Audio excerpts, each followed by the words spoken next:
if I was a superhero, oh, and good morning. So if I was a superhero, my superpower would be able to take the excessive beans when I'm weighing them out and hand pour out the excess and end up with the perfect amount. In case anybody's curious, I'm using the Hario Skirton hand grinder. I love my Baratza Vario, but I have it pretty much set up for espresso grind, and I don't like switching back and forth because it ends up wasting a lot of the beans when you have to switch back and forth between a finer espresso grind and a more coarse pour over grind. So I just leave it on espresso and do the daily routine with the hand grinder.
Pro tip. So if you use one of the hand grinders like this, what you'll notice is that the cascara, which is basically the skin around the bean, due to the static, tends to hang up around the burr. So I try not to disturb it when I'm done grinding to avoid getting a lot of excess cascara in the glass. And then by the time I come around to make my next cup, typically the static is worn off and the cascara falls into the container, and it's easy to just shake it out into the trash. Okay. Got the electric kettle going to 200 Fahrenheit. I'll let that go. I actually have my other kettle, just happened to be here. I used it yesterday because I was cleaning the scale out of my Bonavita electric kettle. This is my old trusty Hario kettle. I actually prefer this for pour over. The spout is just a little bit nicer, a little bit smoother, more controlled pour. But the Bonavita, the electric kettle, is just so convenient. And I don't mean for this to get into a big hardware thing, but I figured this is the first time I ever tried streaming one of these, in case anybody's curious.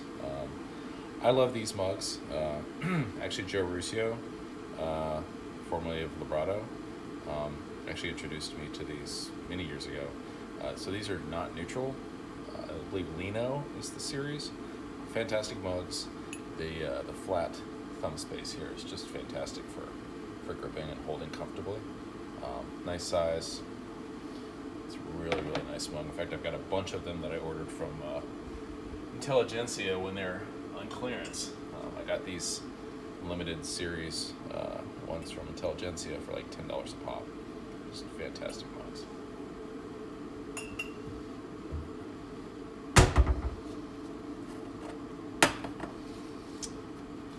So I don't know if anybody will be watching this, but again, I'll just try to share some of my specifics. For years I used to use a clever immersion dripper, which I used to call pour over, but it technically is immersion, because you can just fill it up all at once and it just steeps and then you pour it out with the plunger. It's got a built-in plunger. Anyways, so now I've switched to a V60. I got this, I guess it's steel one for Christmas. I like the way it looks, easy to clean, although in hindsight I might have gone with the one of the plastic ones, or I should say maybe the porcelain. I forget. One of the ones is just a better or a worse conductor of heat, so it's a better insulator, and whichever one that is. I haven't had my coffee coffee yet, so my brain isn't working. I can't remember which is which. But anyways, just something to consider if you end up wanting to try out a V60 and you're not using one already.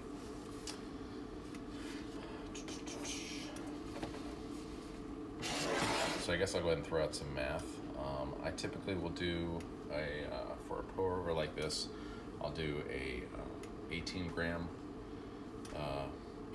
of coffee to 270 grams of water, which is right there in that 15-to-1 ratio that you'll hear people talk about in terms of pour over coffee.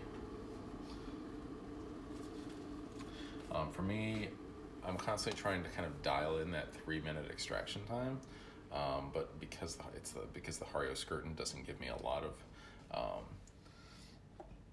of control over how fine it is, because it's one of those stepped controls. You can't see it, but from the top. So you actually, if you take this part, you take the handle off, it's got basically a washer in there you can dial in to adjust the grind. But it's convenient, but it's not terribly precise. Okay. So first thing we're gonna do, and apologies, I know this is kind of all over the place. Some of this is more high-level pour-over stuff. Some of the stuff is very kind of 101. But we want to just wet the filter first. Helps get some of the paper taste, I guess, if you would, out of the filter itself. And it also gives us the side benefit of actually warming up our mug beforehand. Just make sure you actually pour that water out afterwards.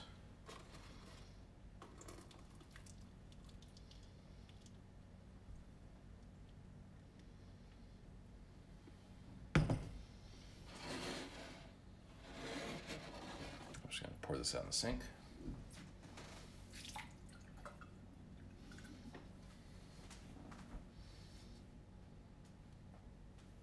Okay. I'm going to turn on the scale and tear it out to 0. Almost spilled my coffee. Actually, now we'll tear it out to 0. Flatten the bed a little bit first, so we get a nice flat extraction. Although I'll still have to, still gonna have to do a couple spins to kind of keep the grinds nice and flat and get good extraction.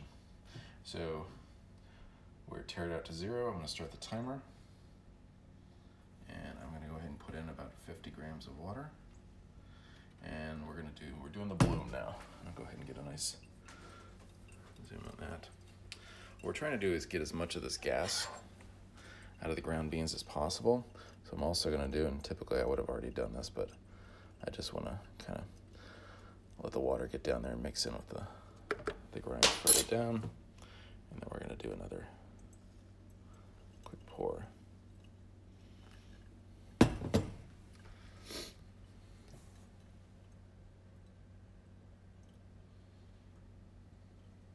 Typically, I'll try to do my initial stir within 10 seconds, and then do another, like I said, do a quick pour after that to kind of get things started, and then our next major pour around 45 seconds. Now, when I'm doing my Hario and I have bitter control, you're typically going to start in the middle and kind of work your way out. Some people argue that you don't want to go clear to the edge because it allows the water to bypass a lot of the grinds. But with the V60, with this kind of cyclonic shape along the edges, you really don't have that concern as much. And again, I kind of alluded to it earlier, but our primary goal is to get a full extraction of 270 grams of water by 3 minutes.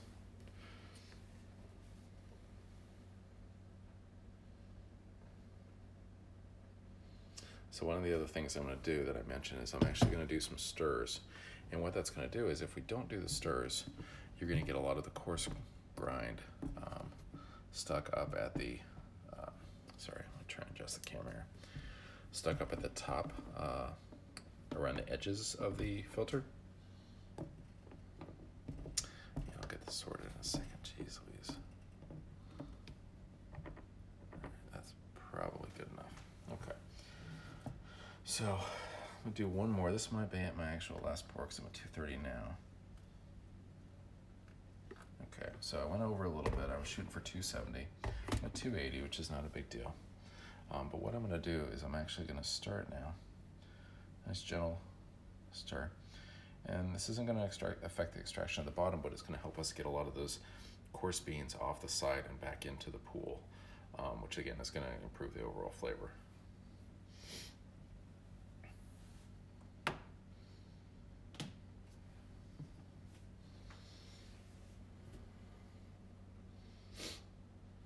So we're going to run over 3 minutes. Now, typically that would tell me, that I need to adjust my grind so it's a little bit more coarse. But I know that we were getting a lot of coarse ones on the side already, so I'm really not going to mess with that. Honestly, it's probably just it's one of the trade-offs that we have to make with this particular hand grinder. If we had a more consistent grinder with more control, we'd be able to dial that in much closer to the ideal extraction time. I'm used to doing this with one hand, much less my left hand. But pretty much at 4 minutes either way, I'm going to take it off.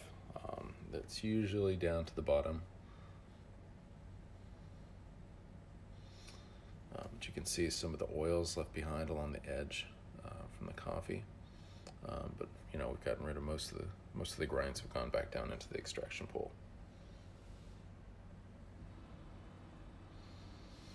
Okay, so I'm going to call that there. And I'm going to go ahead and take this. Now what I'm going to do is basically just take this whole thing over to the trash can. And I'm going to grab the filters like this safely. And you don't want to do it with too much water, because I promise you, you will get water all over the place. So just be real careful about pulling this up and out, breaking the seal that's at the bottom of the funnel, and then throwing away the filter and the grinds in the water.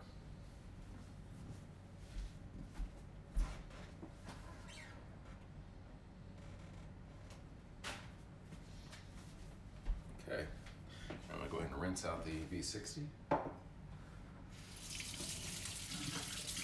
Nice easy cleanup. There's that, and there's our cup. So I'm actually going to let that kind of cool down for a good 3-4 minutes. Hot coffee, you just can't taste when it's burning your mouth. Ideally, you want to let it cool down to the point where well, I'll just say that as coffee cools down, you're actually going to pick up different flavors. So it's nice to kind of when it gets maybe a little hot, have some sips, let it cool down, enjoy it some more, but give yourself time to let it actually almost get to room temperature, and you'll notice different tastes, different tones of the coffee, aspects of the coffee come out. It's actually a nice way to enjoy it. Anyways, I'm getting cheesy as fuck now. Didn't mean for this to actually be as, didn't mean to actually talk as much in this video as I have, but hopefully folks have got something out of it. I hope you enjoyed it. See you on Twitter.